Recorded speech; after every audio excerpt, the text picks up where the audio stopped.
Please note that this content is for adults only. Viewer discretion advised. If you haven't yet, hit the subscribe, like, and share.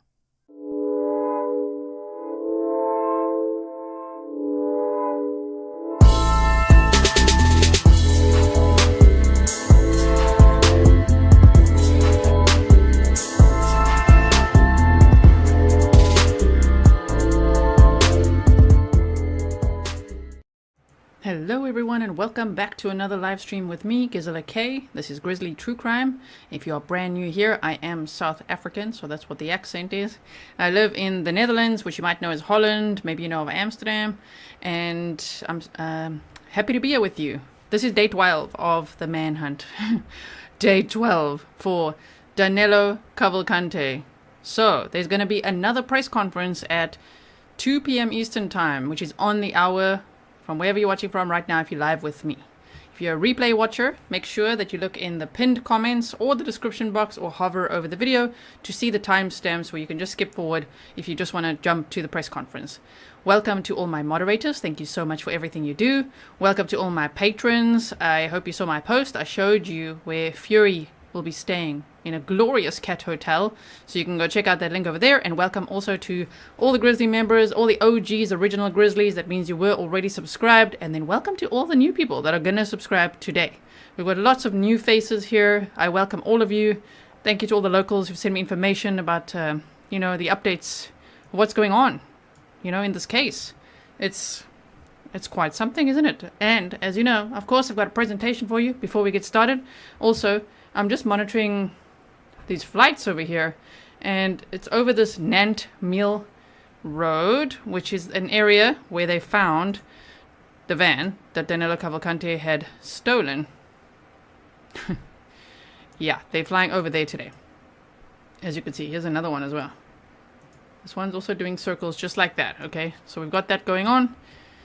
So, let me just quickly show you what I can here. Hold on 1 second, please. Quickly go to my page here on Twitter, which is called X now, and I will just show you this presser briefing here. That was me sharing another press conference. But the PA State Police said a press conference to provide an update on the search for Cavalcante will be held at 2 p.m. Unfortunately, they spelled it Cavalcante. So some of us were joking a little bit on Twitter, like, oh no, were they looking for a Cavalcante this whole time? Anyway, so look, we all make typos. I make typos too, you know it. We need a typo jar. So anyway, so they're having a press conference at 2 p.m. today at the Marlin Fire Company at 36 Firehouse, Dr. Kenneth Square.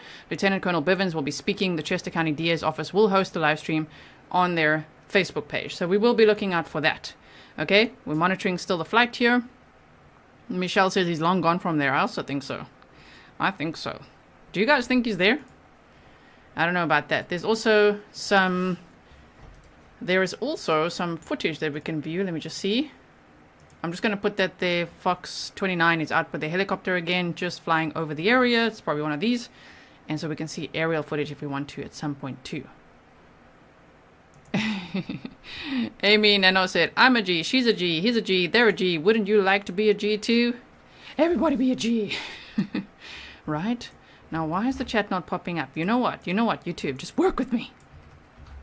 It should pop up. Hello. Oh, my word. Sorry about that. Clicking on your comments and it's not popping up. Okay, so quickly, presentation time. Wait for it. This is just a recap because I just went over some stuff, from yesterday. From the press conference yesterday, and I'm like, I'll have to check that again. Some things were not matching my presentation. Some of the timelines seemed a little bit different, and I'm like, what is happening? Sue Bray, welcome to Grizzly Supporter. Let's hope YouTube works with me at some point, and there we go, see the chat. I put it up. Kathy Rose, that is in the FAQ section on my website. I just like bears, and my name's Grizzly, so people call me, sometimes they call me Bear or Grizzly or whatever. So, but the answers are on my website under the FAQ section. Are we ready? So here, this is from the press conference yesterday, and I just wanted to go over a few little details again. So I guess it's presentation time, and then I'll try to power through and make sure that we time it perfectly so that when the press conference is on, we'll be ready. Let me just fix this so that I don't look like I'm invisible. There we go. Blue shirt, green screen, not friends. Okay, so here we go. September 10th press conference. That was yesterday's. Are we paying attention? Today there's a press conference in 23 minutes or so. Okay? They said, all right, on September 9th, this is the timeline they gave at the press conference. I've got some little things in brackets here and there, okay? September 9th, 2023. Cavalcante stole a white 2020 Ford Transit van from Bailey's Dairy and the green hoodie. So they told us later in the press conference that the green hoodie actually came from the dairy as well. So that's where he got that from. Now, Bailey's Farm put out a post on Facebook, and they said that their van was stolen between 7 and 10 p.m. But the thing is, if you look at Cavalcante already there in the Phoenixville area at 9:52 p.m., yeah, I would tighten that up to between 7 and 8:30 p.m. he stole the van. Now, do you remember what happened between 7 and, let's call it 7 and 9 p.m.? Do you remember what happened? Only rain, lots of rain. Lots of rain happened, so it was very dark, it was rainy. It was a great time for him he had the best possible shot at getting out of there in the rain. Chloe said, thanks for all you do, G and Mars. Thank you so much. Really appreciate it. Okay. So at 9, so he stole a van sometime between 7 and 10, right? Tiff Weave said, how do they know? Well, they must have seen the van around 7. You know what I mean? On their farm, and then maybe not checked it again. So we shall see. But anyway, so they say, but actually, so they maybe saw the van at 7, and then they said they were still working on the farm, and then the lieutenant colonel said they went to sleep. Okay, they were not aware of this van being stolen until 4:43 a.m. on September 10th, just so you know. I put everything together from my timeline from yesterday and everything from the press conference. I went over it with a fine-tooth comb, okay?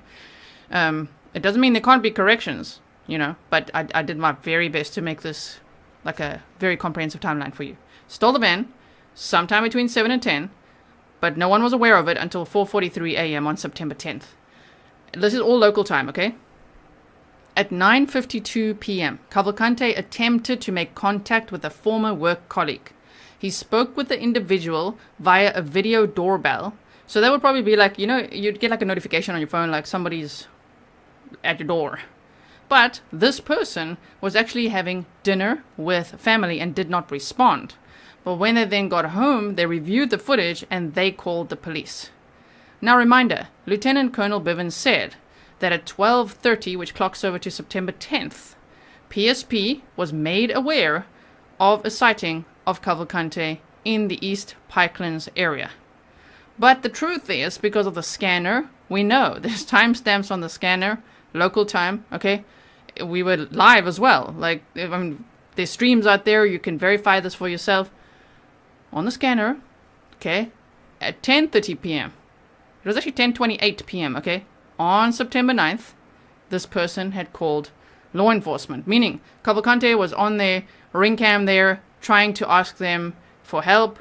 They didn't respond. They were at dinner with family. Then they came home. He'd already left to go to someone else, to go bug someone else. They came home, looked at the footage, and they immediately called the police. Okay, they called 911. They then went to the Limerick Police Department to show the photos from this, or to show the ring cam footage. That police department, as they said on the scanner, they're not going to help them. They need to send it to us. They then sent it to them, the PSP, and they looked at the pictures and they said, we do not believe it's the same subject. That's the problem of from 10:30 to 12:30. What happened to those 2 hours? Well, they initially said, it's not him. It's not our guy. That's the problem.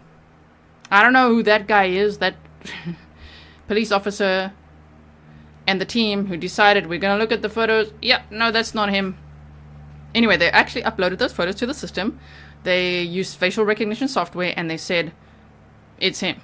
So then everyone was all alert again, okay? Which tells you why the timeline was like that. So they said he was clean-shaven with a bright green hooded sweatshirt. Cavalcante went to another old work associate, so former work associate, not like an old person, a former work associate at 10:07 p.m. So if he was there at 9:52, he went there at 10:07 to another one. The associate was not home, they called that associate called that. Okay, the associate wasn't home. There was a female there. They called a friend. The friend then came over, responded to the residents, and the way they worded it was, and eventually called the police. It makes me speculate, did he shave there? Did he shave there? He could have also, I don't know where he would have shaven. Maybe, I wonder if at the dairy farm, you know, maybe there was something in the van, or maybe there was somewhere you snuck into there, or like a little guest house or something. I'm not sure. I'm just like, he stole a hoodie from there. So, there's that. Okay. At 2:30 a.m., state and local law enforcement. So think about it. At 9:52, Cavalcante is on camera.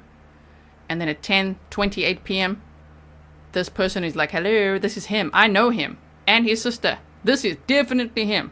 Law enforcement decided, nope, that's not him. That's a problem. That really, it's like, you know when we say, like in Delphi, pay attention to those initial tips, right? Now, I know this was like day 10 or 11 of the tips, but still, got to take it all in, right? Sorry if I'm missing I'm missing all your comments, actually. I'm not really looking there right now because I'm focusing here just to get the information out to you. We've got another 17 minutes or so.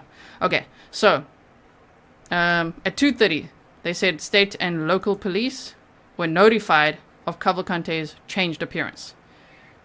So here you can see pictures of him at that residence. They haven't shared the full video. They said their goal is not to maximize content. I'm like, I would hope that's not your goal, to maximize content. You're not a YouTuber. You're law enforcement. Just focus on finding him. That's it. But anyway, they didn't want to share the footage yet. Don't know if they ever will. But we have pictures. Now, because it was so rainy, and because his hoodie isn't wet at all, right? I would speculate that umbrella is something he brought along. Maybe it was in the van. I don't know, because it looks almost like there's a little puddle. Not here. Sorry. Oh, don't point there. You know, wait. Move it across here. Looks like there's a bit of water there. I don't know. Just speculating. He could have brought this umbrella along, and if you see, he's on the little steps like this, and leaning over the railing over here. And that's a 6-pack of toilet bowl cleaner, Clorox. I don't know if he did anything with it. It might just be, there. I also don't know what this yellow thing is here. Or what... There's a lot of things here on the porch. It might just be on the porch. If you really zoom in like we're doing now, look at this. It does look like he's holding a can, though. It's not that he's holding bleach. He's holding a can of something. You can even see the top of the can. You know that little silver lid thingy? Yeah. So, yeah, it looks very different like this. Okay, sorry, let's just zoom out again. There is Cavalcante. Now, this picture, I also thought, that's not him, but whoa, when they showed these other pictures, I'm like, that's him! Okay. So, 34. He's not a whore at 34. This guy looking young, huh? Okay, so here's more pictures of him. I mean, this door looks a little bit open. I don't know. But he didn't get hold of this person, remember? He was there, and he was apparently talking to the ring cam and asking for help. But to me, he looks like he's quite chilled. He's looking at the camera, yeah. But I wonder if he looks so chilled. Who's he talking to? Is he talking to the camera like this, so relaxed? Was someone with him, maybe? I don't know. I wish they would show us the whole video. That would be great. Saska, Love, Soul says the clothes are possibly larger kids' clothing. I mean, possibly yes. They could as well. Amethyst Mist Art said, doesn't his sister have a cleaning company? Yes. And also, if you didn't know, remember the two buddies that helped him out after he murdered Deborah Brando?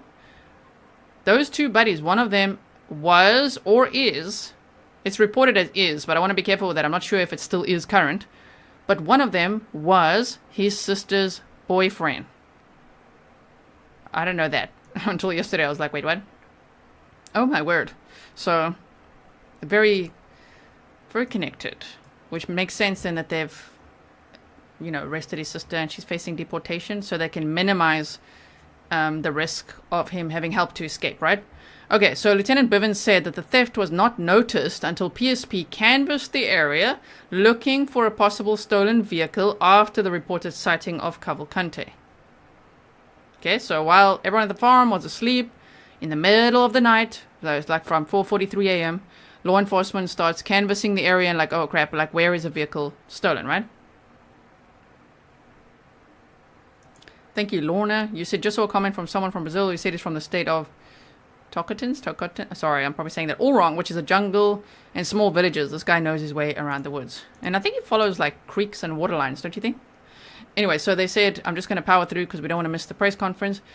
At 5:20 a.m. on September 10th, they identified a vehicle matching the description of one missing in the area, and they then contacted the owners. So they must have seen the vehicle on camera. You know what I mean? They were figuring this all out throughout the night. 5:28 a.m. they contact Bailey's Farm owners and they're like, hey, one of your vans is missing. And maybe this person who called it in said he was in a white van or something. Maybe that's how they put it together. Okay. Rona, membership is very different to Patreon. On Patreon, completely different platform, that's where you get notifications. Because it goes straight to your email. It's much more reliable. Just so you know. Hope that's helpful. So at 5:37 a.m., they said state and local law enforcement were alerted about the vehicle. But the scanner says 4:43 a.m. Okay, I'm just making sure we keep accurate. Because the scanner doesn't lie. Timestamps don't lie, you know what I mean? They're there. So even though they say at 5:37 state and local, so maybe state. Local they already knew about it at 4:43 a.m. about this vehicle. They then said at 10:40 a.m. they found the vehicle abandoned in a field behind a barn in East Nantmeal Township, which is where they're flying over today. Okay, they apparently said there's a SWAT team out at this Nantmeal United Methodist Church, which is also where they're flying over. So investigators have been searching the area around that location since that time. But the thing is, there was on the scanner some activity of maybe there's a sighting, a potential sighting, and it could be here. And there was a large law enforcement presence at, I think it's called Ott's Auto Repair Shop. And remember all of that. We were listening to some of it together live. The thing is that it sounds to me like when you re-listen to the press conference, like, so you just found the vehicle abandoned and you think it ran out of fuel and that's it. So I don't know if you're still in the area. Because they said they haven't heard yet of any stolen vehicles, reports of stolen vehicles, but they do believe that they will. That's what they said. Okay, June, thank you so much for your Canadian $3 super sticker. Really appreciate it. Thank you, K Music Taylor. So these are just pictures in case you missed it yesterday of the van that he stole. This must be one of him driving. This must be him being very, very naughty. He's on his way. Well, not actually. It's not dark, huh? See, even that's confusing to me because on the scanner, if you remember from my presentation, on the scanner, the one officer said that they saw this vehicle moving at 10 o'clock this morning and again at 8:57 p.m. I don't know why they said that. I don't know why. Then there's some lady that approached JLR, boots on the ground out there, right? And said that she actually saw the van on September, I don't know if it was 9th or 10th, but at Wawa. So take that with a little bit, a knippy salt. That's the same as pinch or grain of salt. It's just in now Afrikaans. It's going to be much easier for me. No one will argue with me. And it's a knippy salt. Okay, a little bit of salt.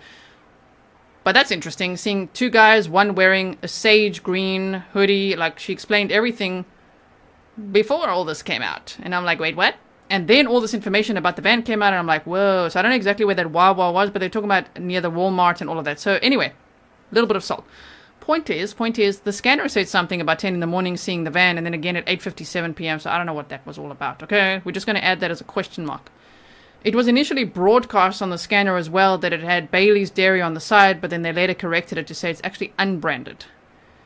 Gabriela Cruz, thank you so much for your sticker. Really, really appreciate it.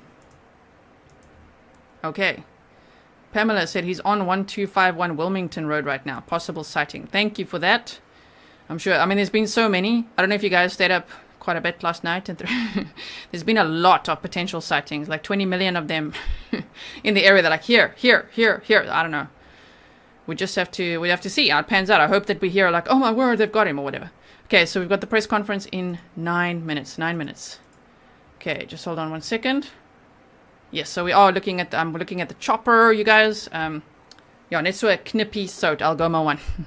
Okay, so they are concerned that he has or will attempt to steal another vehicle. They said, please check your security cameras, dash cams, check outbuildings, homes, and transportation, in case anything goes missing. If you are in this area, which is why we're talking about it still so much, of course, this manhunt, we need this guy to be caught, number one. Two, I really hope that locals, this is now shifted a bit further north, that they become aware of this case, that they are aware so they can check and make sure all your cars there, is everything there? They said they're not commenting on the assistance that he may or may not be receiving. No comments on that, but we take steps to try to minimize or eliminate that assistance. And then Lieutenant Colonel Bivens said, and that's exactly what we've done. So his sister was arrested by immigrations and is facing deportation. They haven't deported her yet, from my understanding. She's facing it. So to me, it might also be kind of like putting her on hold, like, you know what I mean? Like holding her so that she can't help. Because there's rumors that she drove a U-Haul into the area initially when he escaped. I don't know why anyone would do that. Like, drive a U-Haul.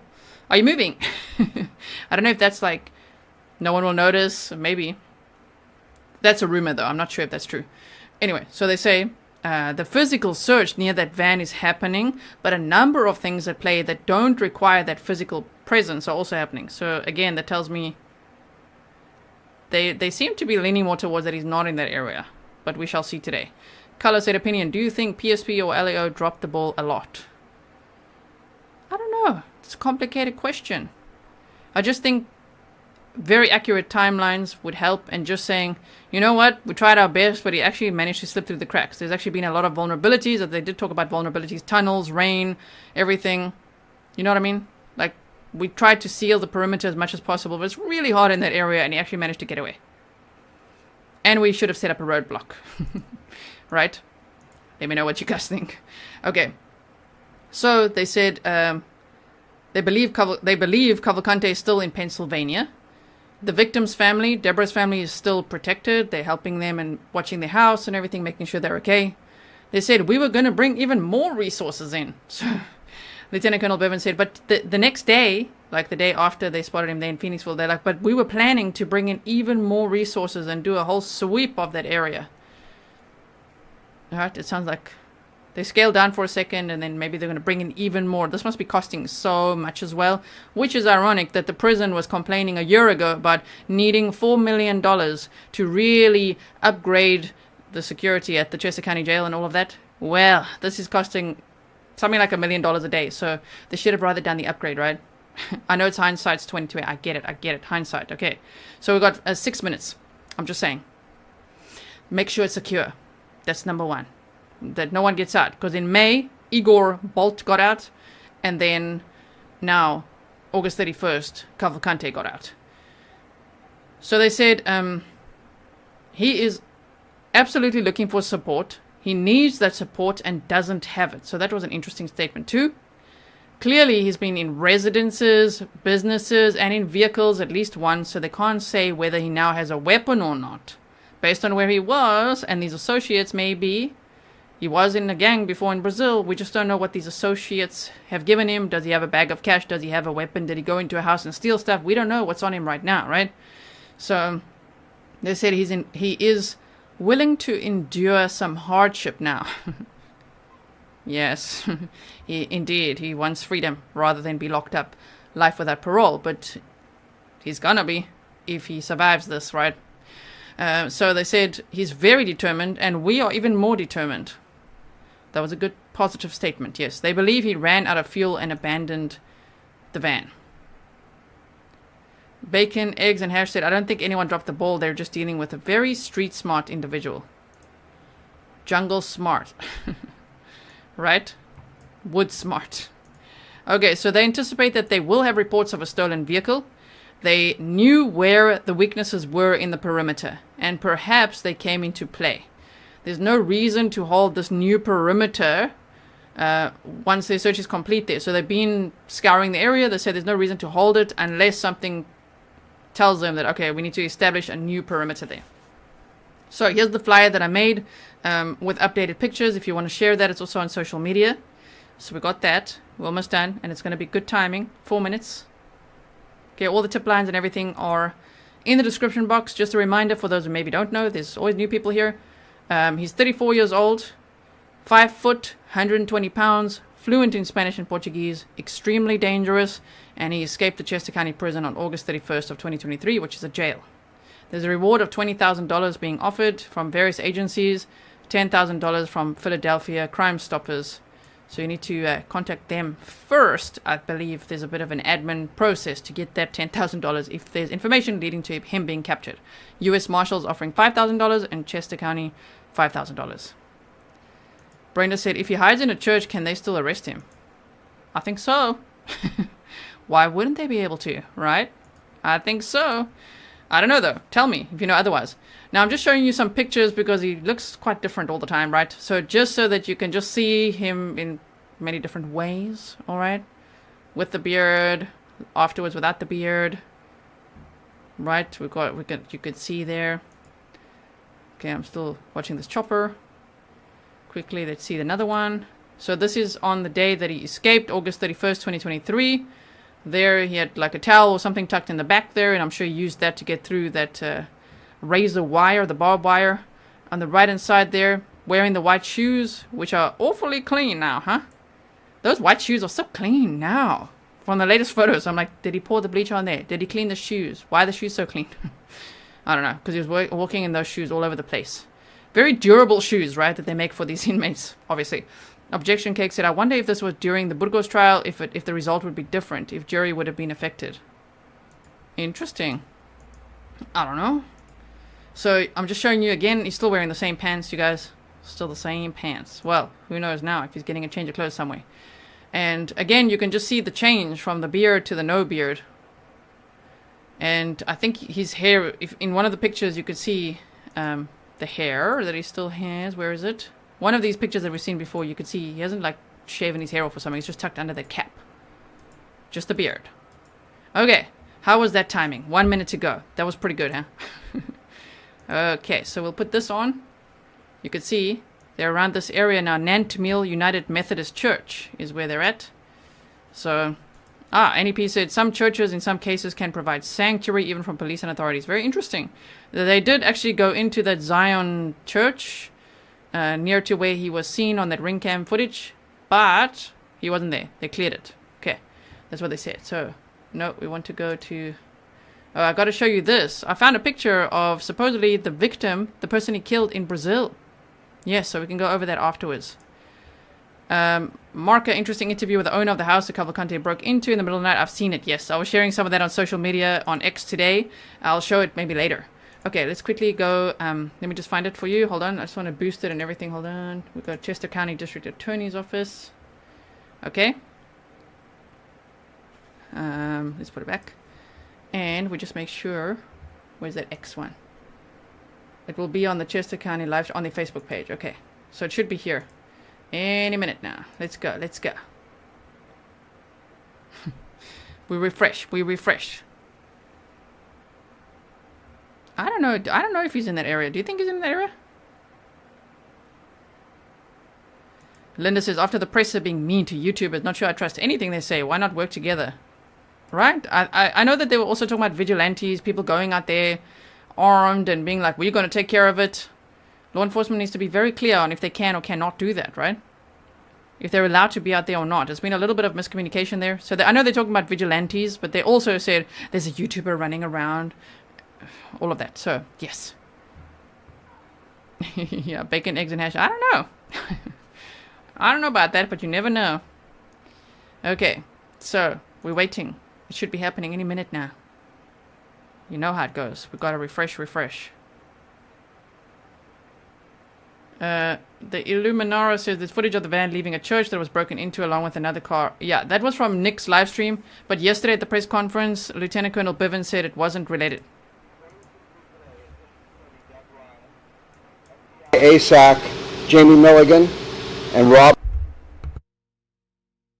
Clark from the U.S. Marshals. As I told you yesterday, this investigation has taken a change in direction in terms of the allocation of resources and daily focus of investigators. We have moved from a containment model to one which involves utilizing a variety of investigative resources and which has proven successful for us in the past. We continue to receive tips and information from the public and are following up on those. Additionally, the public can expect to see a significant law enforcement presence in the area of East Nantmeal Township where the van was recovered, as well as other areas of northern Chester County. There is no need for alarm when those resources are observed. If a possible threat develops, we will use the reverse 911 system to notify affected residents. I'd like to address a message to anyone who may have already offered assistance or is contemplating assisting Cavalcante in any way.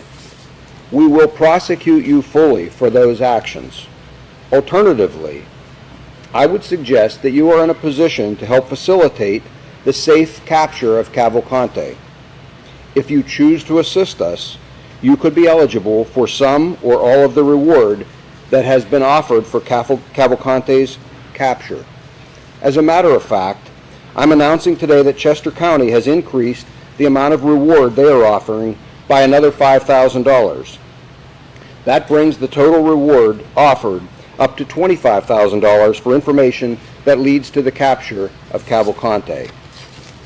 We remain concerned that Cavalcante will attempt to steal another vehicle to facilitate his escape. As a reminder, we ask for the public's help by familiarizing themselves with the updated photographs and description of Cavalcante, to check security cameras they have, and to call us immediately if they believe they may have seen him. Again, we ask residents to please secure homes, outbuildings, and vehicles. It is imperative that anyone with information about Cavalcante contact us immediately so that we may act on that information in a timely manner. Anyone with information is asked to call our tip line at 717-562-2987. 717-562-2987. I know this is an extremely stressful time for the community. We are doing everything possible to bring this to a successful resolution as quickly as possible. I and all of us working on this every day appreciate all of the support that all of you have given. Thank you very much for that support. And at this time, we will be happy to take any questions you might have. Do you have evidence that someone has tried to help him, or is that why you've arrested the sister? The sister is an overstay, and she chose not to assist, and because of being in an overstay status, she has been entered into a deportation proceeding and is being detained at this time. She chose not to assist. You wanted her to help you, she did not. She has not assisted. Do you have any evidence of anybody else who's tried to help him? You just put a warning out there.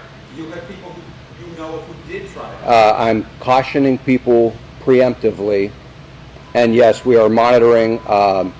We're monitoring for any possible help in a variety of ways. And so, what I would tell you is that if we detect assistance, that will be prosecuted. I'm not going to say anything further than that in terms of who may or may not have. What I'm going to say is, as a warning, you will be prosecuted. There is an alternative path to try and assist with his safe capture. I want to touch base on the timeline here to make sure that we're correct. So he shows up at these homes 10:30, you think, Saturday night, but yet people in the neighborhood say police weren't making checks until well after 2 o'clock in the morning. Was there any kind of delay here? The people at the church tell us that people didn't start looking around the church till 3 a.m. We weren't notified until well after midnight of the sightings. So 2 hours after he shows up at this house and had a conversation with At least 2 hours. Were there issues with 911 with that call from that family on the Ring doorbell camera? Were there any issues? Can you walk us through? Can you actually just walk us through that entire sequence? I'm not aware of any issues with the 911 system, and I'm not going to comment further. What I'm going to tell you, I've already laid out what the timeline was, and what I would tell you is that the individuals, for example, the one was not home at the time. They were utilizing a doorbell to speak with him. They arrived home sometime later, reviewed the video, and contacted local police.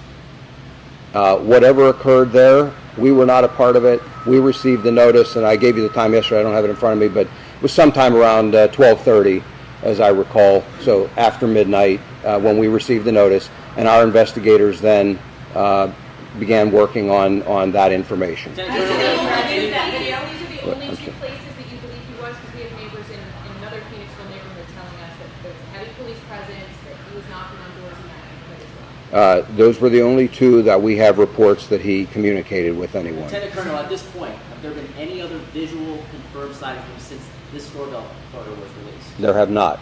Do you have any reason to believe that he's just vanished without a trace? Do you still believe he's within Pennsylvania? Well, of course he hasn't vanished without a trace, and for a variety of reasons, yes, I do believe that he is in Pennsylvania. How many law enforcement personnel are working on this now, and have you brought in additional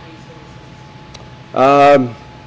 That total right now is still probably hovering around the 300 mark, and yes, we have brought in additional resources, so we're switching some out. I described yesterday that today, as a matter of fact, we had planned a major push, and so there were a lot more uniform resources, there were tactical teams, a very large number of tactical teams, and a lot of other assets that would have been utilized. We have instead replaced some of those resources, certainly not all, with other investigative resources, because as I told you, the investigation has shifted, and so not only the state police, but our federal partners as well have brought in additional resources that we believe will be useful going forward. We collectively conduct fugitive investigations every day of the year, and so this one is at a little different scale, but it's the type of investigation each of our agencies works on a very regular basis, and we're now adjusting with the resources we believe we need to. Why weren't there assets at these acquaintances' homes before he made this appearance, and are you doing that moving forward in this investigation? Well, when you say acquaintances' homes, what I would tell you is that these people had not, to my knowledge, had any contact with Cavalcante for years. So they were not friends, they were prior work associates, for example, and they were not people that that we would have expected or that we would have known even to contact, again, from the distant past. Sir, any thoughts on raising the rewards of $50,000 or $100,000 to help bring him to justice sooner rather than later? Well, no, again, right now we're announcing that the reward is at $25,000. I do believe that's a lot of money. I'm hard-pressed to believe that someone is sitting out there with information saying $25,000 is not enough.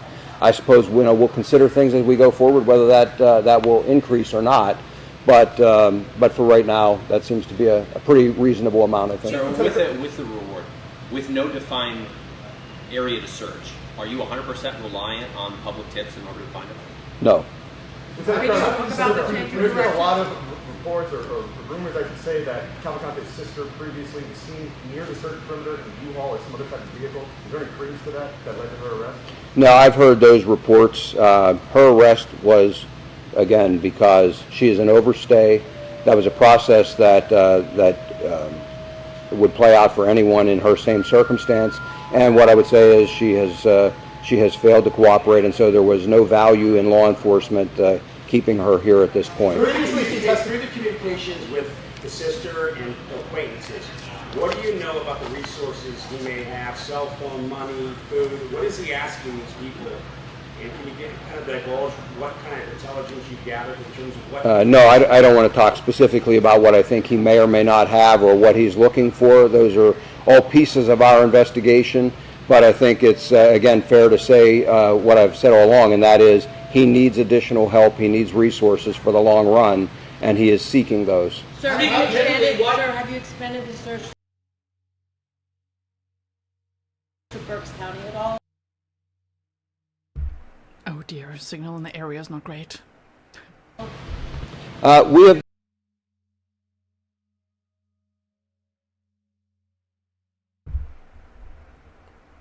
Once it's uploaded, at least we can watch it again. But come on, people. They're in a firehouse today. We don't have a defined search area at this point. We are considering and certainly acting on and investigating any piece of information or tip that we receive. And so we follow those pieces of investigation, pieces of information with our investigation, as we have done right from the very start, regardless of where they are. There are areas that I described, for example, in East Nantmeal Township, for example, that is not a limiter at all for everything else that we're doing. Speaking generally, why do you still believe he's in Pennsylvania? because I have no reason to believe that he is not. I don't believe he has the resources to get out of Pennsylvania. And again, other pieces of information that we have generated within this investigation lead me to believe that he is still here. Does he have other family members sorry. here? Does he have any other family members here that you've contacted? I'm not going to talk about who we've contacted.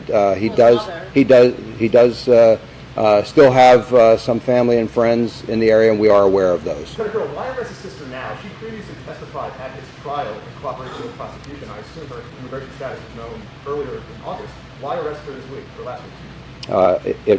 From my perspective, and while I don't have anything to do with the removal process, there is no reason for me to try to interfere in that process because she serves potentially could provide assistance. And I'm not confident that she would not in the future if we let her out there. Can you talk about what led to the activity we saw last night? You said since the doorbell camera there weren't any confirmed sightings. Could you expand on that a little bit? And so again, we will follow up on all of those. We have things that we are doing proactively, and so you may see some activity as a result of that. We have, and I said there are other things that may not be so obvious that you won't see that are going on as well. What kind of challenges is law enforcement facing in the search efforts in terms of terrain? I mean, obviously it's a very rural area, and you spoke about yesterday how he was able to manage his way outside of the perimeter. So what kind of challenges are we facing as a Well, very similar challenges in terms of the search efforts, very similar challenges to what we have faced previously to this point. Unfortunately, we don't have a containment area right now, so that's another, another concern and another challenge. But again, we're working through all of that, trying to pull together pieces of information so that we can narrow a search area and ultimately use those tools to be able to capture him. How did he slip out of the previous search report? As I said yesterday, I don't have a definitive answer on that. I have my theories of how that happened. I have those theories because I'm aware of the weaknesses that were in there. I explained yesterday that no perimeter is 100% secure. It's not a wall. It doesn't have a ceiling. It doesn't have all of the things that you might normally use if you're trying to contain someone.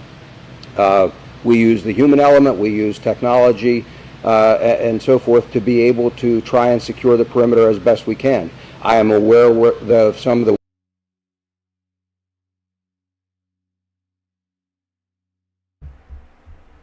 Don't worry, we'll get there. weaknesses. Longwood Gardens presented some very unique challenges, and I believe he exploited one of those weaknesses. Do you believe any mistakes were made that allowed him to get out of that perimeter? I don't know that I would characterize it as a mistake. As I said, again, without knowing specifically what happened, what I would tell you is that I had concerns. I knew that there were weaknesses in that perimeter. It was a very strong perimeter as far as perimeters go, but there are always weaknesses, and that place posed some very unique challenges. Perhaps when this is all over, I can talk about some of those, but it was a very difficult place to try and secure. Is this even more of a challenge, Lieutenant Colonel? You've got a far bigger area and no perimeter, and you really haven't gotten them locked in. Well, so we conduct, as I indicated, we conduct fugitive investigations every day of the year across this Commonwealth, as do our partners that are standing here with me. Each one of them poses a challenge. Successful in those search like this, I am confident that using all of those resources, we will ultimately bring this one to a successful conclusion as well. Sir, it is September 11th. Any thoughts to the men and women that are on the ground with you, federal, state, and county law enforcement and local law enforcement working together this day over the last 12 days searching for this convicted killer who's on the run? Certainly today is a day of remembrance, and our thoughts and prayers go out to the victims of 9/11. But what I would tell you is that the men and women that are working here on this investigation are not pausing or taking a break. They are actively working and doing their jobs because that's what people expect them to do. I have a question for Rob Clark as far as how the marshals are now investigating. You mentioned before this was like a game of tactical game, cat and mouse. What changes now for your guys that are out there looking for? That's a good question. So in the beginning, we were prepping here for the short game. We had a tactical response prepared in a certain area, and while that response was being prepared, we had a group of investigators from the U.S. Marshals Service here, some of the brightest minds in the agency, having a contingency plan of what we were going to do should he break perimeter or if he was outside that perimeter. So we had proactively planned for this, And I would say, we have our pre-operational planning set, our tactical resources, our technical resources were all brought here. Now we're planning for the long game. The search in the woods was to Cavalcante's advantage. He was in an 8 square mile area that with very difficult terrain, that was very difficult to get to. And there were some weaknesses in the perimeter. I think the incident command here was great, setting up the perimeter, bringing in the resources, and doing the absolute best we could. We had, I think, over 200 law enforcement officers in or around that perimeter. But now we're going to prepare for the long game.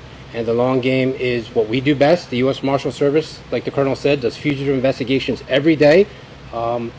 This is a manhunt. And all that means to us is that it's a longer fugitive investigation with more resources. So we are prepared. Cavalcante playing your game now? I'm sorry? Is Cavalcante playing your game now? Cavalcante is now, I think the advantage has switched to law enforcement. Before it was advantage Cavalcante while he was playing that tactical hide and seek in the woods. Now I believe it's advantage law enforcement because he's in an urban setting. And that's what our investigators do best, the U.S. Marshals Service investigators, and we're force multiplied here by these other federal, state, and local agencies. So I believe the advantage has switched to law enforcement. The fact you So call what this do the you do? long... What is it that you do in this long game, in this urban setting? What changes? You go door to door? How do you look? Well, there's a lot of different investigative techniques. I don't want to specify exactly what they are, but we're going to do the same thing we do every day in the city of Philadelphia. We're going to go out, we're going to talk to people, we're going to utilize the assets of the U.S. Marshals Service, certain investigative techniques that I don't want to reveal, but we're going to try to stay one step ahead. The fact that you call this in the perimeter, is that based on resources or was that geographical? I'm sorry, the first part of your question? You mentioned, you said that there were some weaknesses in the perimeter. Right. Was that based on resources or was that more Well, geographical? maybe I misspoke, not weaknesses. There were a lot of challenges inside the perimeter. I believe the Lieutenant Colonel said yesterday, and he was very accurate because I've been in the inside of that perimeter. I was there with our investigators. There's a massive tunnel system. There's a lot of ravines. It's very, very thick vegetation there. It was a very, very difficult environment to maintain. Sir, you could call this the long game. Some people might think that means you don't expect to catch him soon. Is that the case? No, I mean, we expect to catch him as soon as possible, but we're not going to put all our ducks in a row and say, hey, we're going to have him by this Thursday. We're going to plan for a long investigation because we don't want to get caught planning for an immediate arrest and then we're not prepared later down the line. Sir, given that he's very close to potentially French Creek Park, another vast area, are you also concentrating more solely on nature where he was successfully able to hide in the southern Chester County area versus, where 202 and other routes, there's cameras everywhere and that would be a way easier to find him in lieu of a cell phone or a debit card? Do you think he's in the woods right now still? Is that his advantage? Like the Colonel said, we're investigating that area in East Nantmeal. Until something suggests he's not in that area, we're going to continue to investigate there. I'd reiterate the message from the Colonel to the public. Please be vigilant in the areas that we're searching. Make sure your doors are locked. Make sure your car keys are secured in your residence. Report anything suspicious to law enforcement. And if you have tips, call them in because we'd like to investigate 100 bad tips rather than miss that one good tip that's not called in. Lieutenant Colonel, you're talking about protracted search. Has he tried to procure another vehicle since dumping the van? Not that we're aware of. You talk about a protracted search. Another one that comes to mind would be freeing nearly 10 years ago, went on for 40 some days. What are some of the similarities and differences between these two searches? That's a question probably better for the Colonel. Well, what I would tell you is every search has its challenges. Some of the similarities, large search area, very difficult to know exactly where he was. And I would tell you that almost 9 years ago to the day, some of you all were standing with me in that area up there. And some of these same questions were being posed. What makes us think we can catch him? He's a trained survivalist. And I would add that he had already shot 2 troopers at that point, and so it added another dimension to the whole thing. Some of those same challenges, some of those lessons learned from freeing have made us better as an agency, and we've taken those lessons and we adapt those here. There have been a number of searches between freeing and now. And again, we learn something from each one of those. We'll learn things from this search. In the end, collectively with our partners, we will be successful and we will capture him. Colonel Blizzard, I know that you have been continuing to say that you believe he's in Pennsylvania. Do you have any reason to believe that he's still in Chester County? Again, without information to the contrary, yes, I believe he's in Chester County. But with that said, we always consider other options. You know, the marshal just said that we've had plans all along, and he's exactly right. We collectively have been discussing right from the very beginning, what if, what if, what if. It's, you know, when we can bring this group of experts that we've assembled here together, it makes for an amazing team. There are a lot of good ideas, a lot of planning for contingencies, and a lot of great resources that are put to work out there in the field every day.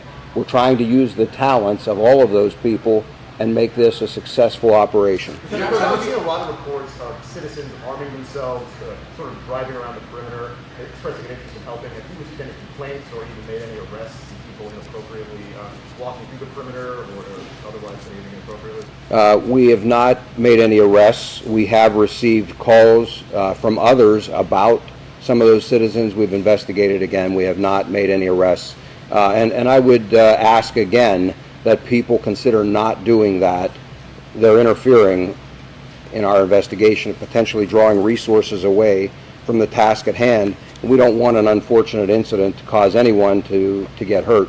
Do you tell your folks that they should now assume that because of his contact in different places that he's armed, that he's obviously dangerous from his history, but now he's likely to have gotten a weapon somewhere? We obviously have always treated him as being dangerous, and we have always treated him as potentially being armed. He's been carrying a pack. There's no way to know exactly what's in that pack or what he obtained early on in this investigation and search.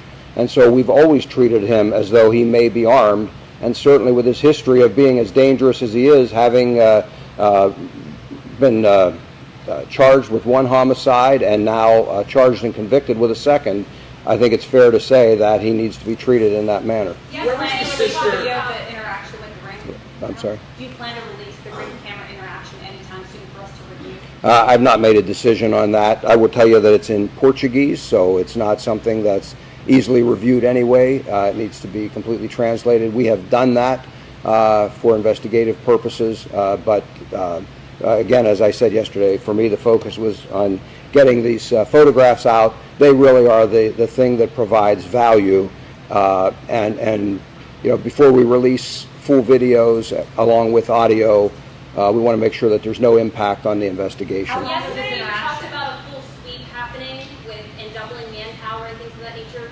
What did that full sweep involve? You also talked about training 600 people. I know you said earlier you got 300 people. What happened with those numbers there? What is this? Well, you're misunderstanding. So what I was talking about was an operation that had been planned over the weekend to begin this morning, and was to sweep the entire secured perimeter of Longwood Gardens and the surrounding property within that perimeter. And so we had planned a very large operation in order to try and make sure we thoroughly searched those grounds.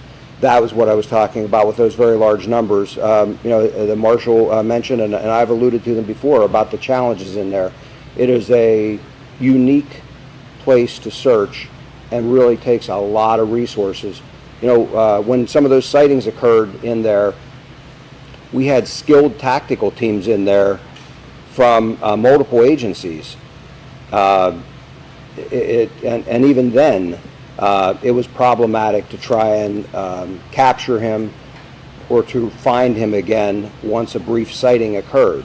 The cover is that dense, and just a multitude of places to hide. Do people living in that area still need to be on guard? In Kennett Square, do they still need to be checking their surveillance and locking their doors? Or are you afraid he's going to go back to Longwood Gardens? I'm not afraid. What I am suggesting is that people should be vigilant.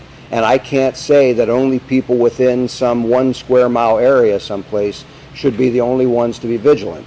As we saw, someone near the perimeter had a problem and left their vehicle unsecured with keys in it.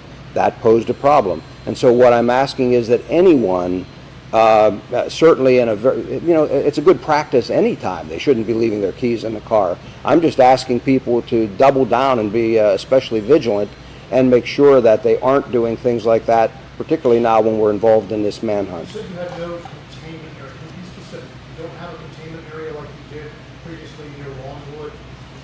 Yes. Can you specifically, just more specifics on that, and talk about your new tactics, and what new tactics? So when I said there's no specific containment area, you saw at Longwood and in some other areas around here a very specific border that was formed by law enforcement so that we could search within that border.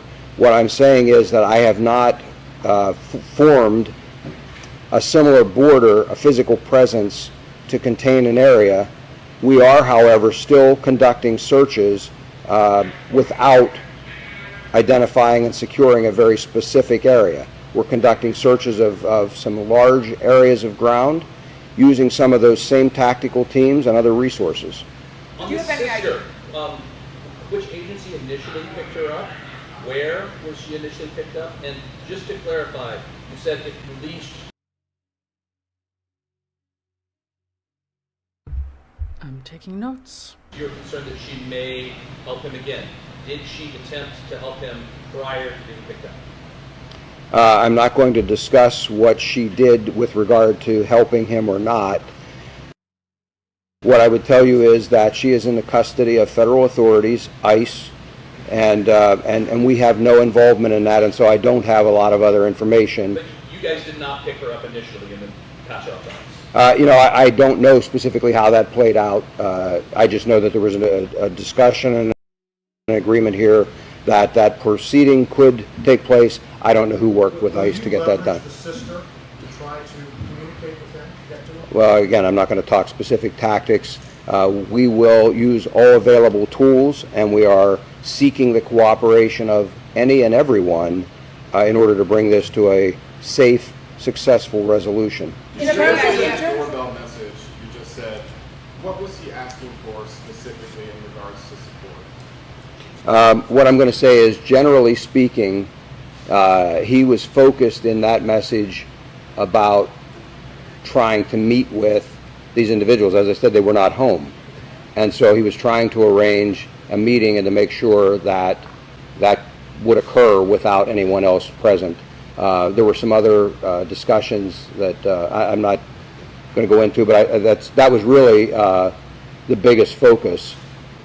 There was not a specific location identified. There were a couple of places talked about, but ultimately there was no agreement to meet. Sir, in terms of canine support, we've seen some wonderful German Shepherd officers. Have you brought in bloodhounds? We have. We have utilized a variety of canine types, and again, I rely on the expertise of our various canine officers to tell me what it is they need and what other resources they need, and we've acted on that as needed. Do you have any idea why he was heading from Phoenixville area to East Nantmeal Township and what his next move could be? We have some theories about why that occurred, but and again, until he's captured and interviewed, we won't know that for sure. Senator, what was the tone of that message? Did it seem urgent? Did he seem confident? Did he seem arrogant? That one photo that everyone looks at seems like there's a smirk on his face. Can you give us a sense of what that message sounded like? I would characterize it as urgent but friendly. It was someone he clearly had not spoken to in some period of time, and so there was a reacquaintance and an effort to get assistance. Did the sister work as a housekeeper in this area, or any of the areas that you're searching? I don't know. So there's been a little confusion on the doorbell camera. So he arrives, he speaks into it. Yes. Do the people whose home that is, do they have a conversation with him? Is it just he leaves a message in the Ring camera? They have a conversation with him. They spoke back to him? Yes, sir. Can you tell us what they said to him? Well, again, I characterize it generally as a reacquaintance and a discussion about trying to meet and to get some assistance. And then they didn't tell you about it until several hours after that? It was reported to the local police, and then the local police investigated, and ultimately what I'm saying is I was not a part of that, but there was a couple of hour period of time there before we became aware of it. I talked to the people in that house. I talked to a family member of the people in that house. They say that they reported their conversation to police immediately. Is that true? And what explains that delay? Is that the local I have no reason to doubt their account. I'm simply reporting to you the pieces that I have control or have knowledge of, and that is that we did not receive that information until about 12:30 that night. What steps the police department took to investigate that, whether there was, and I'm only speculating now, whether there was an issue or a concern because it was not in English, it was in Portuguese. I have not personally spoken to the officers. I know our investigators have. What I can tell you is that period of time lapsed before we became involved and became aware. It's clear that he reached out to a former coworker. Have you made a list of other people he's worked with or had relationships with in order to contact them since the system's not cooperating? Certainly, any possible associates, family members, all of that are part of our ongoing investigation. The marshal alluded to the fact that there is a very thorough investigation. Much of that, if not all, was known even while we were working on the containment and capture model, again, as a contingency, should it be necessary. Sir, any chance today that you'll be able to share, did he work in the mushroom houses here in Chester County or at a equestrian farm? He seems somewhat familiar with the farms throughout the county here a bit. Any insight you can share in terms of where he was working in Chester County? I've read pretty significant history on him, but I'm not prepared today to stand here and talk to you about all that work history. He's been here for some time. He does have some varied experience, but again, I'm not prepared to. You're very calm when you talk about the delay between when your investigators learned about it. You talk about cooperation and the need for cooperation. It's got to be frustrating to hear that he was reported almost immediately, but then wasn't. Well, as I've indicated, I don't know the circumstances of why that wasn't reported. Our investigators have looked into it. There was certainly, we're not looking at did somebody engage in misconduct or anything like that. And so those are the circumstances we're faced with. And so the best I can do is what I've done all along, and that is to ask whether it's law enforcement, whether it's the public, or any other agency that might come in contact with anyone that would and that would possess some information. Please get that information to us very quickly. That's the best we can do. We need people to cooperate, and that's what we're asking for. Can you do a quick recap of the timeline of the escape? They realized 2 hours later, the stolen van, the sighting on the ring. Can you do a quick timeline? Well, I don't have a timeline as far as he escaped. What we know is that that at some point that evening, that van was parked late afternoon, 4:30, 4:45. Was the last time that the owner saw that vehicle. What I can tell you is that we know that at some point that night, we now know, and again, without the times here in front of me, at 9-something and around 10 o'clock or so, 2 different contacts occurred in East Pikeland and in Phoenixville. Those contacts were ultimately reported to law enforcement. We were made aware of those at around 12:30 that night into the next morning. We still did not know about the stolen van at that point. Based on all of the information we gathered from those 2 contacts, we started looking for the potential for a stolen vehicle using a number of pieces of information. Our investigators were able to conclude what type of a vehicle it might be, and we sought out owners of those vehicles kind of in close proximity to where we were, and with that we identified the owner of the vehicle, and they reported it stolen at that time. And so that all played out until 5 o'clock in the morning roughly, and again, I know we've talked about specific times. I'm just speaking from memory in the ballpark. So it's believed that while he had the stolen van, he made the contact with the ring camera and another contact? Yes. Has the government of Brazil sent anyone here to work with law enforcement on the ground in Chester County, or has the government appointed a point person from law enforcement in Brazil to answer your questions on call 24/7? No, the short answer is there is not a contact from the government of Brazil here. We do have, as a result of the prosecution that was done, the district attorney's office possessed really, I think, the information we needed in terms of his background and experiences, and we've been able to utilize that information. You mentioned the bloodhounds, the German Shepherd If we've seen the helicopters, what other tools are being utilized right now today out there? Well, there's a whole array of technology that's being utilized. Again, I'm not going to go into the specifics of that. That puts us at a disadvantage when we explain everything we're doing and what the capabilities of that are.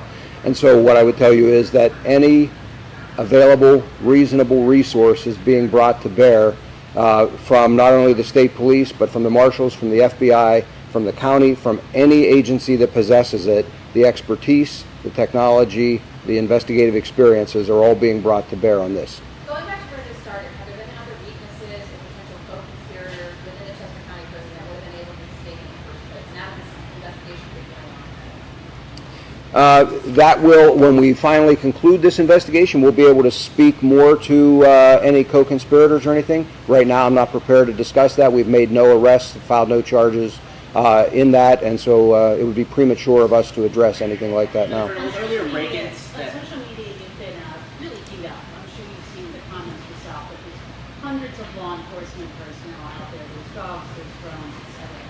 And so people are asking, why draw the line at 200 searches or 300 searches? Why not just flood the zone and appeal to as many out-of-state resources as possible and get more people on the ground? What's stopping you from doing that? Well, a couple of things. First of all, no, I don't look at social media comments ever. Secondly, in terms of the number of people, would it satisfy them if I put 1,000? Would it satisfy them if I put 2,000 or 3,000 or 10,000? I suspect that those who criticize without the experience and the knowledge of the specifics in the investigation would not be satisfied regardless of what we did. What I can assure the citizens, the residents of these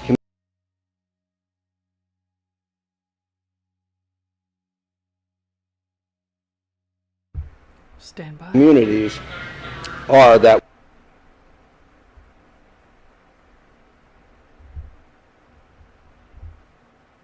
Come on. we are doing everything possible, everything reasonable, and utilizing all available resources. If we needed 1,000 people, we would do it. Somebody mentioned Freen earlier.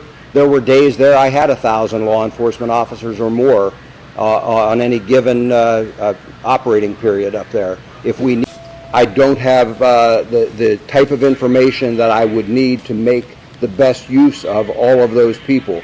And to flood an area with unnecessary resources would interfere with people going about their daily lives as possible, while at the same time ensuring we've got every single resource we need to successfully conduct this investigation. Right, in the investigation for those earlier home break-ins within the Longwood Garden property, have you been able to confirm whether or not you actually entered anyone's home or broke into anyone's property there?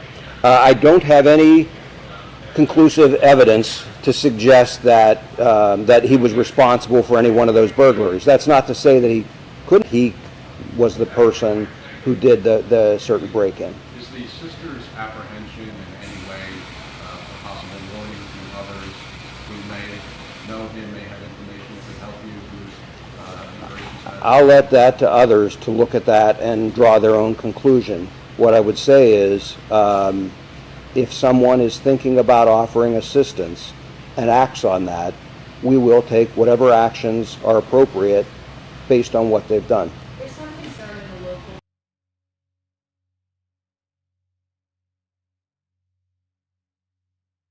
who's sticking around because he wants to come after people within the community. Can you talk about that here that they're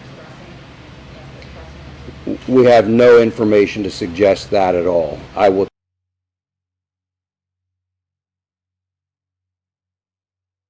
tell you that without going into a lot of theory of this investigation, I believe that his actions show he's desperate. I believe that there was an opportunity to escape. I don't believe there was a lot of planning that went into that, and now he finds himself on the run. I think he is desperate. The fact that he has a network of support. So I think he's desperate, and I've characterized him as that all along. And I think the longer we push him, the more resources, the more tools we bring to bear, we will ultimately capture him.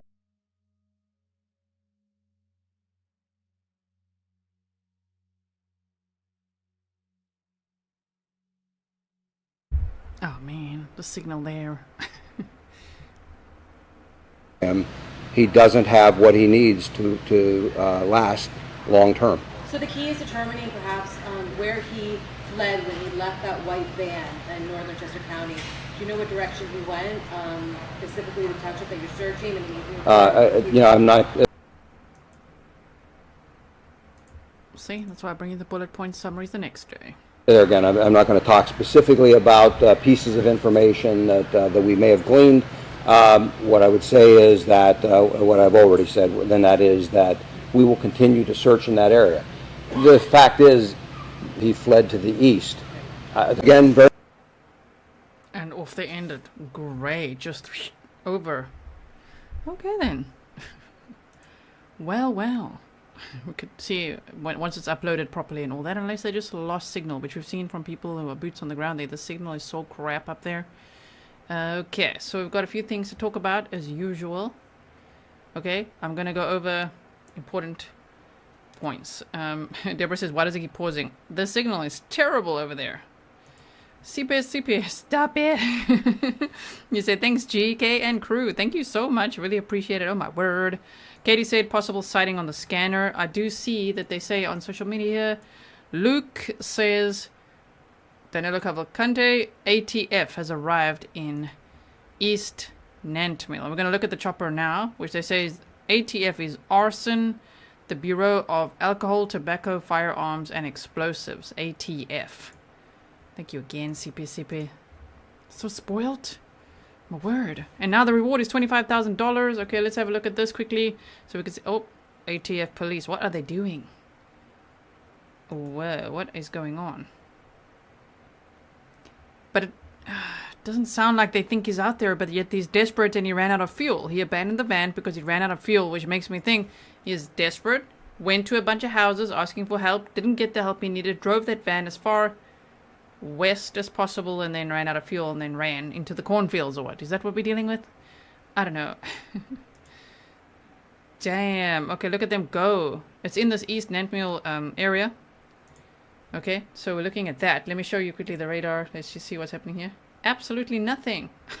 Where'd they go? Did they clear the air for a reason? They were all around this Nantmeal United Methodist Church. What? Where'd all of them go? Interesting. Thank you to Luke for resharing this. Let's see what's latest. Yeah, why is the ATF there? What do you guys think? Morgan said ATF means business. Chester County DA needs a better phone than that potato.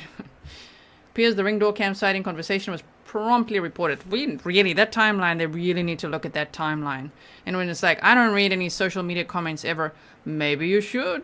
It might be helpful. Stefan said, is that an urban area? I asked myself the same. Did you hear that? An urban area, and they're going to be looking in the city of Philadelphia. Is that what they said? They said Philadelphia in the city. Philadelphia? Okay, everybody in Philadelphia, keep your eyes peeled, right? Annie Patrick says, ATF BORTAC US Marshals CERT, highly trained for these purposes, that is apprehended quickly. I really hope so. I'm hoping so. Alright, possible sighting on scanner, gold SUV, I believe heading south. Couldn't catch the street name. Right, but there's lots of these, so I'm not too hyped about it. I'll be very excited if they catch him, but there's been so many potential sightings. Okay, so there's nothing in the air right now. I would like to go over what they just said, if that's okay. How about that? And then we can go and look at what if there's anything that enters the area here. So we'll keep this on here. Okay, I want to play you this scanner one quickly. Let's just make sure it's unmuted. I think it's this one. Let me just check. I'm going to play it. Let's see if it is that one. Wait, this one? Yeah, 2-12-35 copy. The Bonnie Brae trailer park, number 8 Bonnie Brae Road. For suspicious condition. The transfer from Montreal. Caller believes the escapee was at his home. Hispanic male. Okay, so that's the one I was looking for. That would be the initial call at 10:28 p.m. talking about someone on the ring cam. That's the person who used to work with Cavalcante called it in at 10:28 p.m. It's on the Chester County, Pennsylvania Emergency Services scanner, openmhz.com, and it's Central Police Dispatch. So I don't know why they're saying they didn't hear about it till 12:30. I just don't know. Donna said, love your work. G, thanks to you and our mods. Thank you so much. So just listen to it one more time here. You can see 1235. You can send it to us. September 9th. 1235, copy. The Bonnie Bray Trailer Park, number 8 Bonnie Bray Road. Horse suspicious condition. The transfer from Montville. Caller believes the escapee was at his home. Hispanic male, 30s, 5'2", average build. Green hoodie, gray pants. Time delay about 5 minutes. Correction, 15 minutes. Oh, 1017. Time delay about 15 minutes. So you're telling me that you actually heard about 10:15 p.m. September 9th. Okay, that's when this person saw Cavalcante on his ring door cam. They had a conversation, according to Lieutenant Colonel Bivens. And then,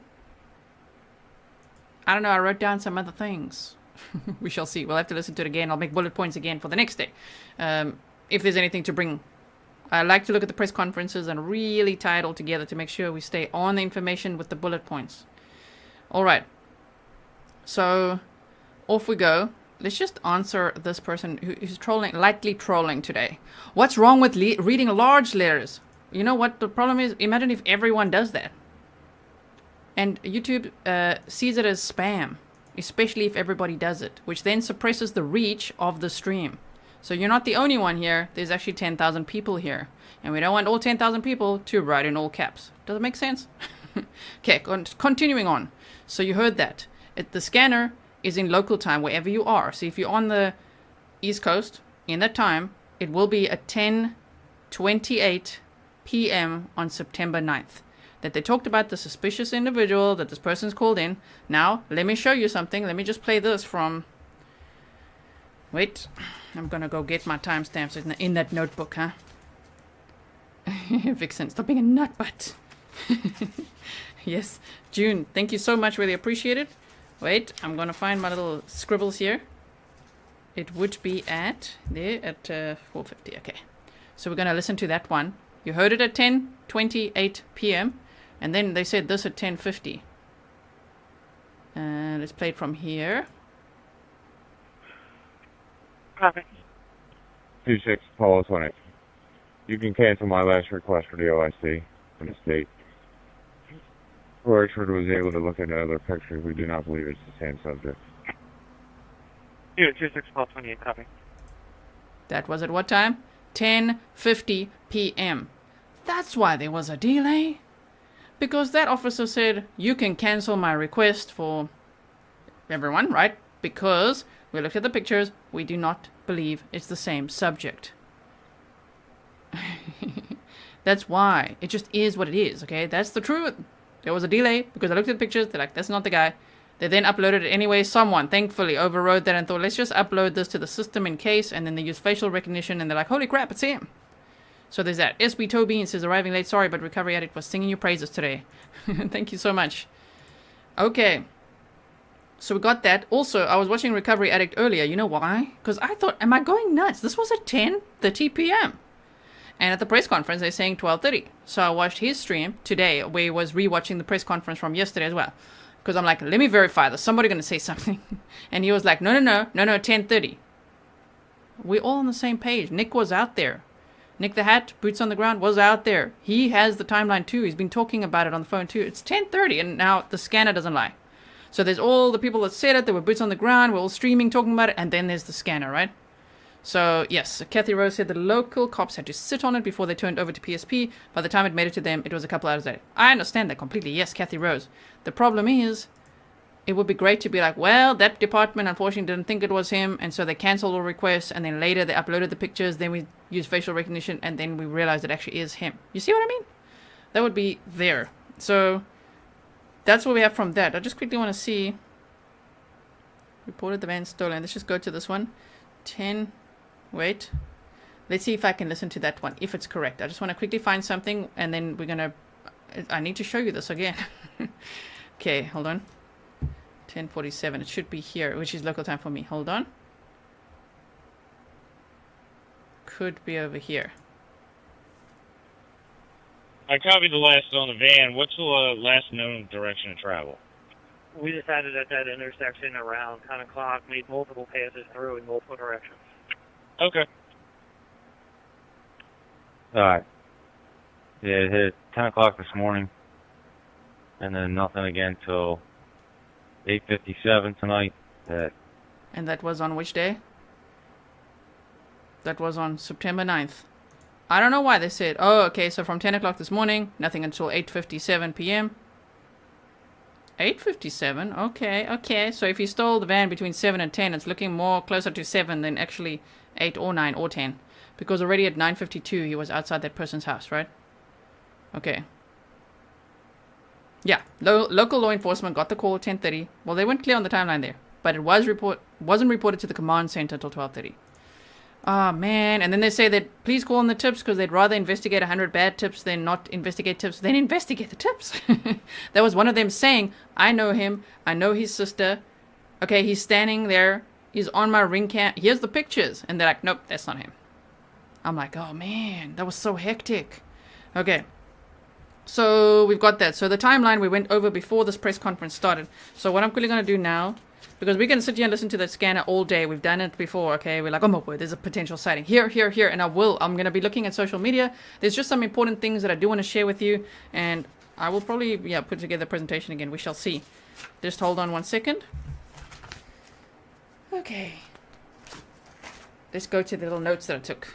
So they're looking at this East Nantmeal Township area. East Nantmeal Township. Okay, wait. Let's take this off.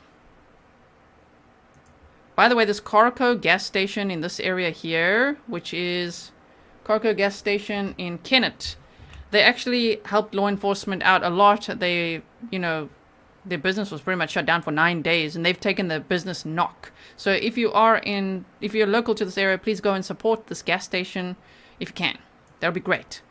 Just for anyone joining now, the press conference, I guess the biggest takeaway, there's quite a few, but the reward money is now $25,000. Okay, thank you, Bernil. So Bailey's Dairy is where he stole the van from.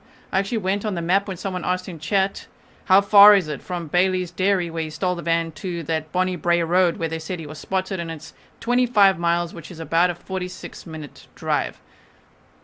Yeah, 46 to 50 minutes. And if you drove sort of back roads, still 50 minutes or so. So really, if he was there at 9:52 at the friend's house, but they saw him at 8:57 p.m. somewhere on camera. Yeah, he probably stole the van as the rain was pouring, right? Okay, so Bailey's Dairy is there. The gas station to support is there. And he went northward to... This is the area now where they're looking. He went to this Bloom Court area, this Bonnie Bray Road, not number 18. Don't know why it says 18 there. Anyway, and so he went to Bonnie Bray Road and went around to try to find people to help him, right? Obviously, he didn't get the help beyond... I don't know where he got to shave his face. We don't know that. However, he did then hit it westward and then ran out of gas, apparently. Ran out of fuel, so abandoned the van. Lenny, thank you so much. I really appreciate it. Okay. Yes, Becky says... Looks like he had something underneath that towel as he was about to break out. By the way, love this community. Love that it's based on facts and you always check your source. Oh, thank you. Thank you so much. Okay, we'll keep an eye on. If you guys are on X, formerly known as Twitter, please keep your eye out as well. Send me emails, grizzlytruecrime@gmail.com. Not just links, not just anything and everything you see, not all the other YouTuber stuff. Please don't just spam my inbox with all that. Send me some information if you have it, okay? So, right. They say they're looking in this East Nantmeal Township. This is the area they focused on. It's this area here. But I made this perimeter yesterday for us so we could see. They said there was a lot of police activity at Ott's Auto Body Shop. This Bloom Court area. There's a Meadow Lane here. There's a Meadow Creek Lane here as well. Ludwig's Corner, all of that. Okay, so they're looking in this area here. That's why we're looking at the radar so that we could see, well, are there any flights? They were, but now it seems to be cleared out, which is quite interesting. Quite interesting. Huh? Let's see if there's anything latest developments. Stay alert. I don't know where this post went. What happened to that post? Press conference. All right. Summary. We saw that here. Okay, new. Heavily armed agents, tactical vehicle and canines arrived in East Nantmeal Township as part of the continuing search for the escaped killer.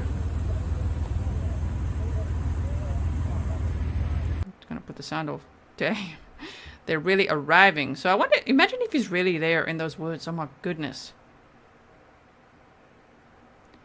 Gothic, I don't think he brought the bleach. I think the bleach is just in a box on the porch, in my personal opinion. You know? So that's what's happening there now. You're asking where the prison is again? Another time for the prison? It's right here. Prison time. Wait. Here. Chester County Prison. There you go. Right there. Near the Bailey's Dairy. This is the area that they had secured first. He was 1 to 2 miles from the prison. Okay. That's interesting. You say, Danelo went into a store and made purchases at 9 p.m. on Saturday according to a local newspaper. It was reported to the police and verified too. How was it verified? You know why? Because earlier, that's what I was mentioning.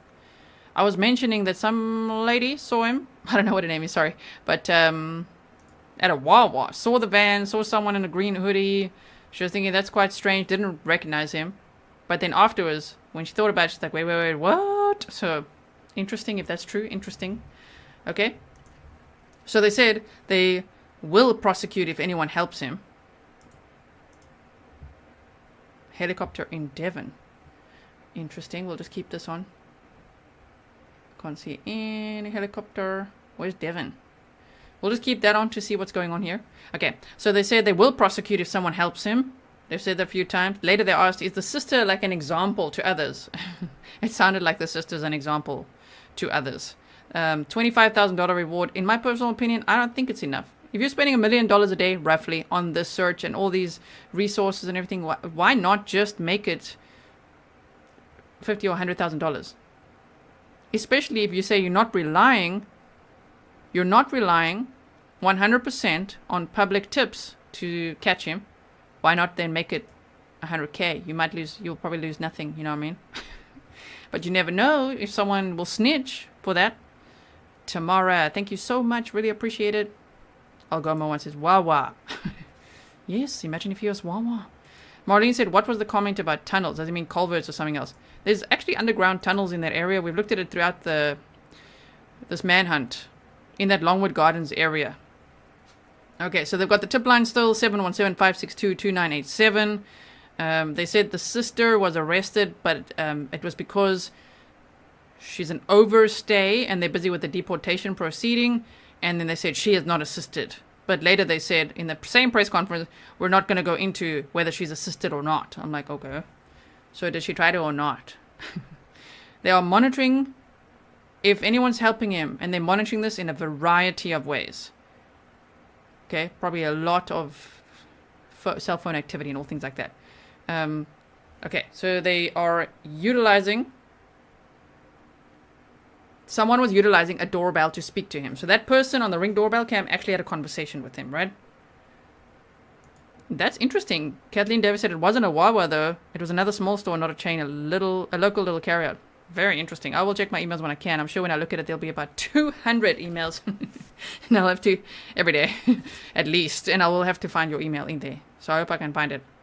And Precy said, Wawa's the best convenience store in the country. I've never been to one. Never been to a Walmart either. Been to Costco. Okay, in America. So, they're talking about these people from his distant past. Okay, $25,000 reward. Remind you again, they are not 100% reliant on public tips. They may or may not have what he's looking for. They don't know exactly what he's looking for, what he may have, if he has a weapon or not, but they know that he's desperate and looking and seeking out resources.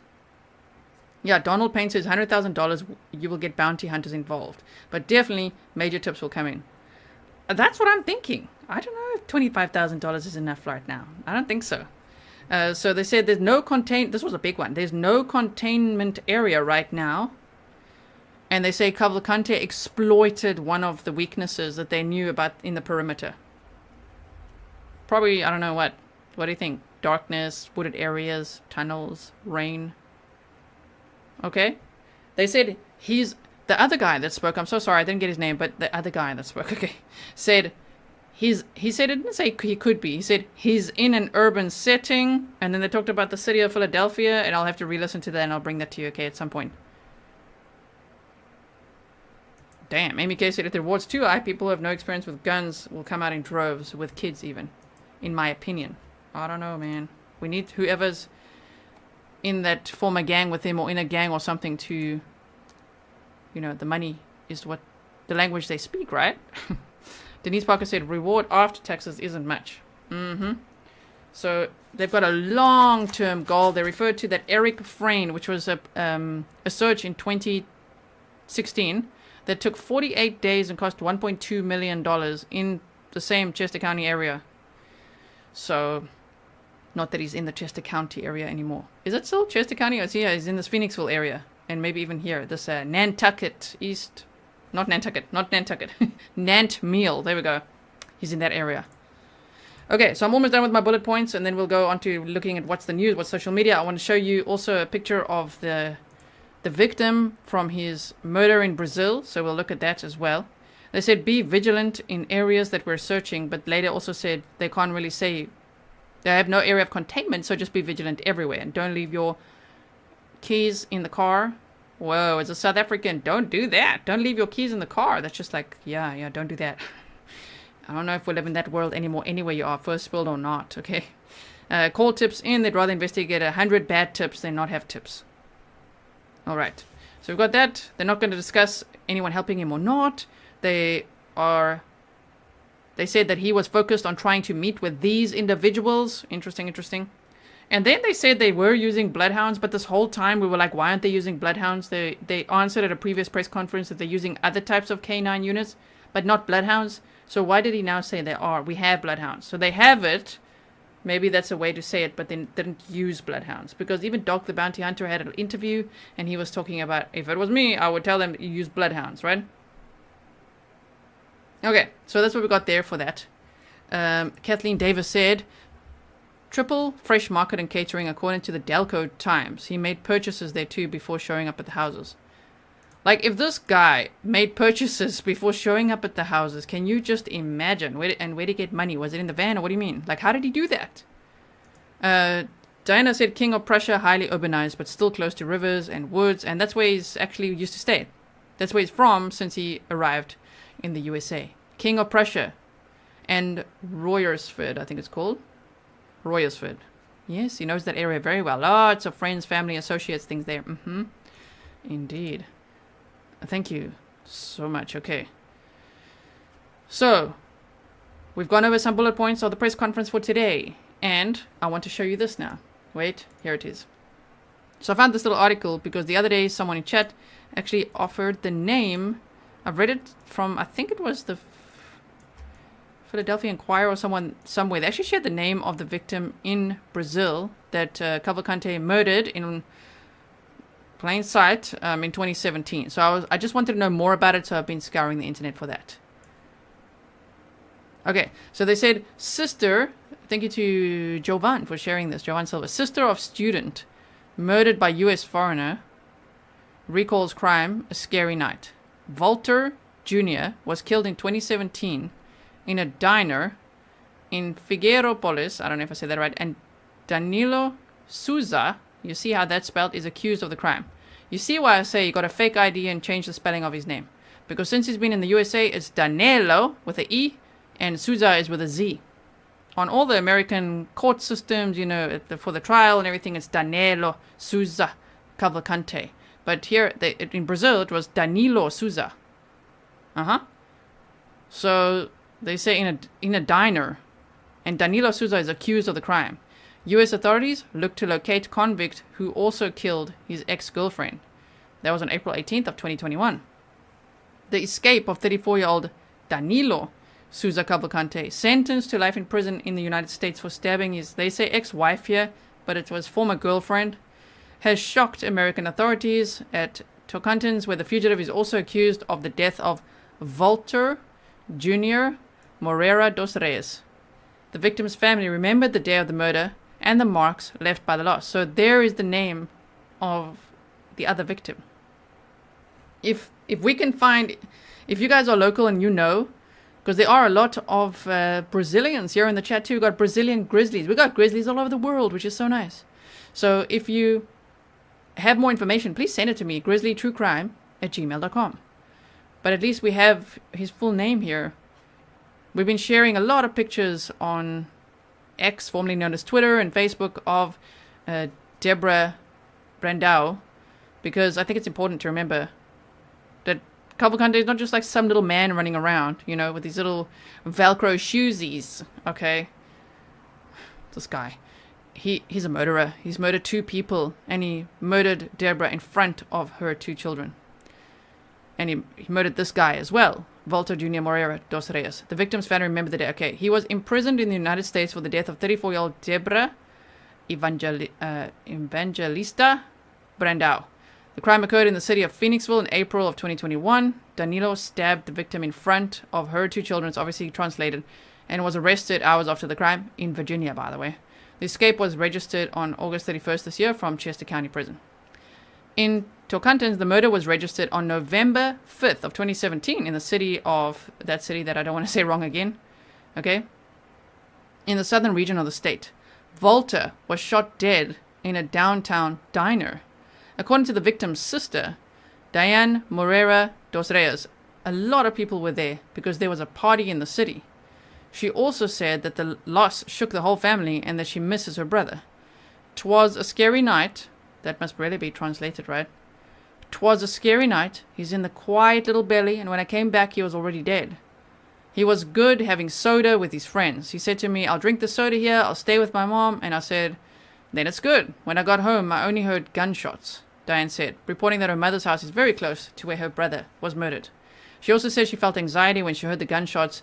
He took the bike and went to the scene, but I didn't believe it was Walter who had been shot. About the victim's personality, she said that the brother was quiet, but at the same time cheerful, and had no enmity with anyone. Everyone thought he was a good, loving person. He was a person who liked to do favors for people and didn't charge anything in return. So he apparently owed Cavalcante money. I think this is a picture of the victim, okay? So now at least we do have a picture as well. Okay. So there's a warrant for his arrest. He's not convicted for murdering this victim, but there's a warrant for his arrest in Brazil. So he's a suspect. The local news says they know that he shot him, but of course, didn't go to trial there yet or anything. There's a warrant for his arrest there. So I wanted to show you that, and then let's quickly update you with this as well. I don't know why they're trying to sell me swimming costumes now. Moving on. Wait, here. The sister, just to clarify in case you missed it, the sister of dangerous fugitive whose prison escape more than a week ago triggered a full-scale manhunt in Pennsylvania has been arrested by U.S. immigration authorities. Pennsylvania State Police provided an update on Sunday afternoon on the ongoing search for 34-year-old Danelo, see they spell it like that in America, Cavalcante, who escaped from the Chester County Prison on the 31st of August. Cavalcante was last spotted near Phoenixville in northern Chester County on Saturday night. So that's the update we have there. I'm not going to read the whole article again because we read through it before. Now, let's have a look what's happening here on social media. What on earth is going on? The reward, $25,000. Breaking. Police say Danelo Cavalcante's sister, Eleni Cavalcante, who was a housekeeper in the area, did not succeed in helping Cavalcante, but also declined to what? To cooperate with the authorities during the investigation. I mean, is that what they said? Is that what we heard? Okay. To cooperate with authorities during the investigation. As a result, she's currently in the custody of ICE and is facing deportation. Initially, they said she didn't help at all. Okay. So that's about it for now. There's nothing else going on besides ATF arriving. I mean, wow. Right? Okay. Someone was saying on Longwood Gardens on the website as well, they've got pictures of those tunnels and things. Haven't really... Oh, explore Longwood Gardens. I think I've shown that before in a stream, so yes. Okay. Thank you so much, Anne. You say incredible. Ongoing work, professional, sincere, fair, up-to-date, clear, concise, naturally cordial, all of it. Always thank you. Hit that like button, folks. Thank you so much. Really appreciate it. So, yeah, we'll just continue to monitor what is going on, right? As I say, the scanner, we'll be monitoring it. The flight radar, we'll be monitoring all of that as well. Let's just see. Interesting. There's nothing really going on in this area now. So we'll just keep an eye on it. There was a lot of activity here earlier. Lockdown with April says Grizzlies all over the world. I know, right? Yes. Okay, so instead of babbling on for another however long, I would rather go and organize my thoughts again, okay, put a presentation together and bring you news when there is news, okay. That'd also be nice for replay watchers. They mentioned something about the hunting season. I believe in Pennsylvania, hunting season begins soon. What's the date today? September 11th, yes. So the squirrel hunting season, okay, began on September 10th until November 25th from what I'm reading. But the deer one begins November 25th and runs through December 9th. So, I don't know. People were mentioning it initially because of the wooded area it was in and saying lots of hunters would be entering the area and all that. But I don't know if that's valid anymore. Is it? Unless he's in that wooded area, in that Nantmeal area. Thank you so much, Danny Scales. Really appreciate it. Thank you, moderators, for everything you do. I really appreciate it. Thank you to all the patrons, members, everyone who bought stickers today, everyone, oh my word, thank you for the coffees, you guys, and all the ways that you support the channel. If you want to know how to support the channel, just go to grizzlytruecrime.com. There's a tab that says support, and you can look through all the ways to support the work I do. I really appreciate it. I will also, in the description box, link this article for you so that you can see the previous manhunt that happened. This was actually, it's updated, but it happened in... They said Pennsylvania State Police, the ATF, and FBI were among agencies taking part in the October 2014 hunt for Eric Frayne, who was accused of ambushing 2 state troopers. So you can read through that as well, just to see how it went previously. But what we know is that it took 48 days and cost $12 million and drastically altered lives. Okay, so yeah, that sounds very, very hectic. Yeah, Mary Ricketts says squirrel hunting probably not too popular. I don't like any hunting. Can't hurt a fly.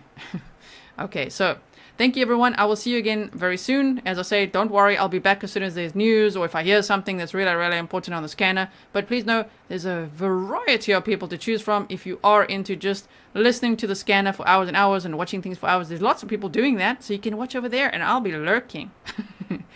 I'll be watching you over there. I'm often lurking there. I don't often say hi in the chat. Otherwise... everybody just, like all the Grizzlies, we all get so excited to see each other. Kind of take over the chat, which people don't love very much. But I love seeing you guys there. But just know, I'll be lurking, I'll be working, and I'll see you very soon again. Alright, stay safe, especially if you're in the area. And please share the flyer. I will be updating it now to say $25,000 reward. Because I don't know how long it's going to take for them to update their own flyer. Maybe they'll do it now. We never know. But I'm going to go ahead and make one now. Post it to X. Please retweet it or repost it if you see it there. Okay. Okay, bye.